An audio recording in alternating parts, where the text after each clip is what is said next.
Assalamualaikum warahmatullahi wabarakatuh.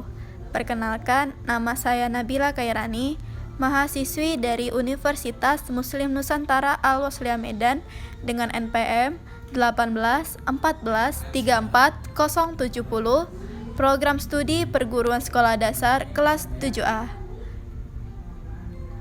Video ini dibuat guna memenuhi tugas mata kuliah pengembangan kurikulum sekolah dasar dengan dosen pengampu Ibu Nila Lestari SPD MPD.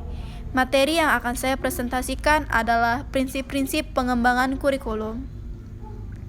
Sebelum itu, mari kita ketahui what is curriculum. Apa sih itu kurikulum?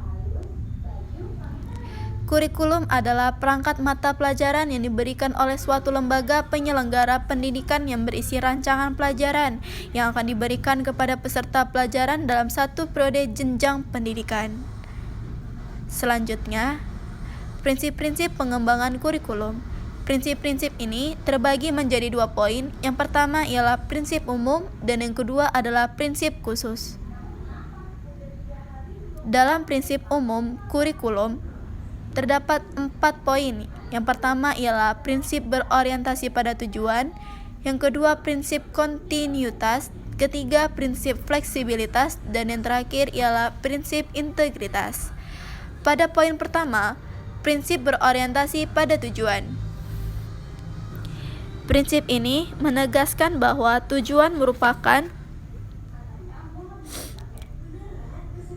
arah bagi pengembangan komponen-komponen lainnya dalam pengembangan.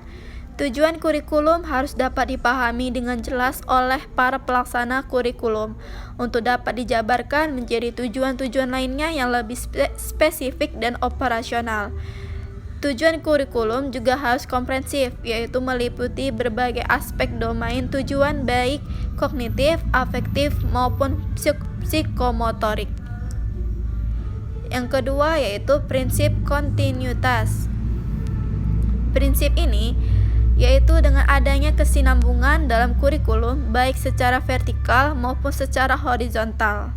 Dalam pengembangan materi kurikulum minimal ada 2 aspek kesinambungan, yaitu materi kurikulum yang dapat diperlukan pada sekolah tingkat atas harus sudah diberikan pada sekolah tingkat bawah, dan materi kurikulum yang sudah diberikan pada sekolah tingkat yang ada di bawah tidak perlu lagi diberikan pada sekolah tingkat atas.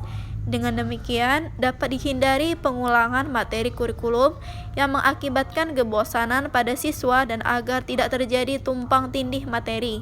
Dan untuk menghindari hal tersebut dapat dilakukan dengan cara menyusun skop dan sekuensi. Yang ketiga ada prinsip fleksibilitas. Prinsip fleksibilitas ini artinya ialah bahwa kurikulum itu harus lentur dan tidak kaku, terutama dalam hal pelaksanaannya. Dalam pengembangan kurikulum, mengusahakan agar apa yang dihasilkan memiliki sifat luas, lentur, dan fleksibel dalam pelaksanaannya, memungkinkan terjadinya penyesuaian-penyesuaian berdasarkan situasi dan kondisi tempat dan waktu yang selalu berkembang, serta kemampuan dan latar belakang peserta didik. Dan yang terakhir ada prinsip integritas. Prinsip ini, pengembangan kurikulum dilakukan dengan prinsip keterpaduan, dirancang untuk mampu membentuk manusia yang utuh, pribadi yang integrated, yaitu selaras dengan lingkungan hidup sekitarnya. Untuk itu, kurikulum harus mengembangkan berbagai keterampilan hidup atau life skill. Ada dua kategori keterampilan hidup. Yang pertama yaitu keterampilan hidup umum dan yang kedua ialah keterampilan hidup spesifik. Prinsip khusus kurikulum. Prinsip khusus berkenaan dengan prinsip yang digunakan dalam mengembangkan komponen utama kurikulum, yaitu terbagi menjadi 5. Yang pertama ada prinsip berkenaan dengan tujuan. Yang kedua, prinsip berkenaan dengan pemilihan isi pendidikan. Yang ketiga, prinsip berkenaan dengan pemilihan proses belajar mengajar. Keempat, prinsip berkenaan dengan pemilihan media dan alat pengukuran. Dan yang terakhir ialah prinsip berkenaan dengan penilaian. Yang pertama ada prinsip berkenaan dengan tujuan. Prinsip ini memiliki tujuan atau jangka panjang, menengah maupun pendek yang bersumber pada ketentuan dan kebijakan pemerintah, survei mengenai persepsi orang tua atau masyarakat, survei tentang pandangan para ahli, survei tentang SDM, pengalaman negara lain, dan penelitian. Yang kedua, ada prinsip yang berkenaan dengan pemilihan isi pendidikan.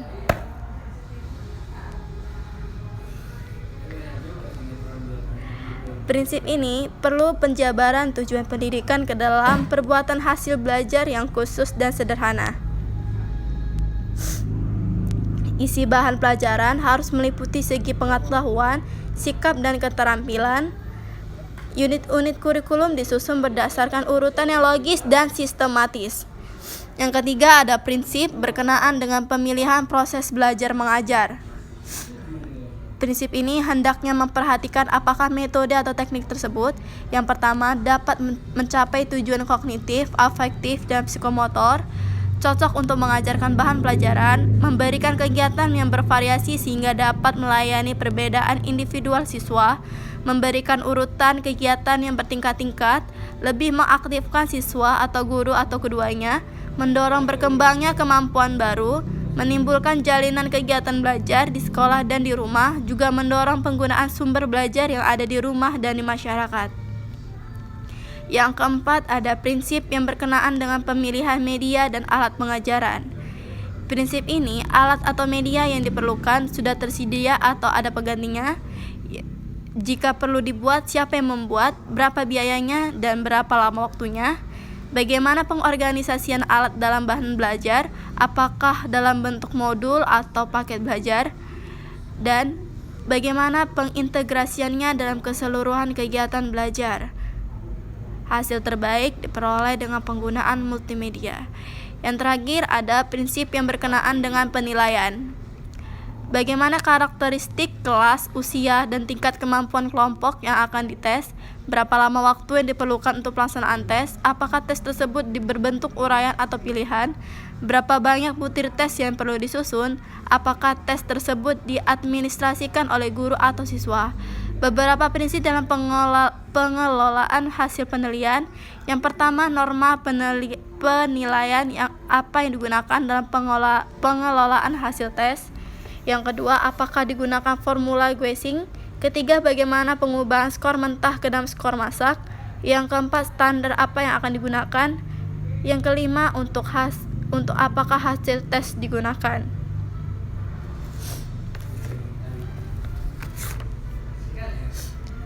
Mungkin itu saja yang dapat saya presentasikan, yang dapat saya jelaskan. Jika ada kesalahan maupun kekurangan, mohon dimaafkan. Saya akhiri.